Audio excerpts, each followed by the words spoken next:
এখানে আছে 15-1-5 মান কত? কোন উত্তরটা হবে? Option A 74/5, option B 5-74, option C 1-15, option D 4-15। এইরকম অ্যান্সারের ক্ষেত্রে কী করতে হবে? বিয়োগটা করতে হবে। তাহলে এই যে 15 আছে বিয়োগ 1/5, আমরা কি করব? কত লসাগু? কিছু নি, মানে 5 লসাগু। 5-15 75।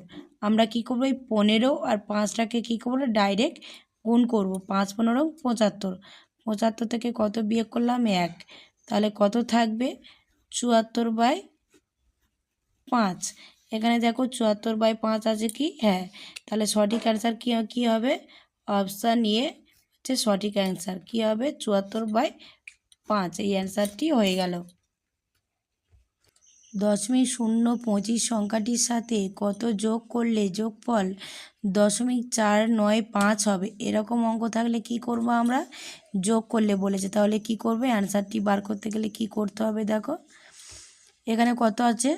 0.495 আছে। তাহলে কি করব?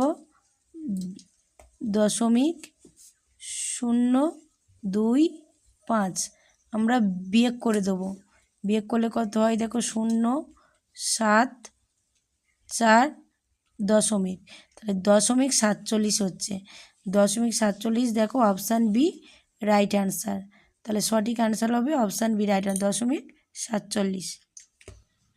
3.001 সংখ্যা থেকে কত বিয়োগ করলে বিয়োগফল 1.991 হবে? এরকম উত্তর থাকলে কি করতে হবে? বিয়োগফল বলেছে, তাহলে কি করব আমরা? 3.001 থেকে এটা বিয়োগ করব। 1.991টাকে বিয়োগ করলাম। দেখো বিয়োগ করলে কি হয়? 0, এটা কত? 1, হাতে 1, 10 10 মিলে গেলে 0, হাতে 1 2, একটাকে ফেরত দেবো, তাহলে 1.01। তাহলে 1.01 উত্তর কোনটা আছে? Option A. তাহলে সঠিক অ্যান্সার কী হবে? অপশান এ।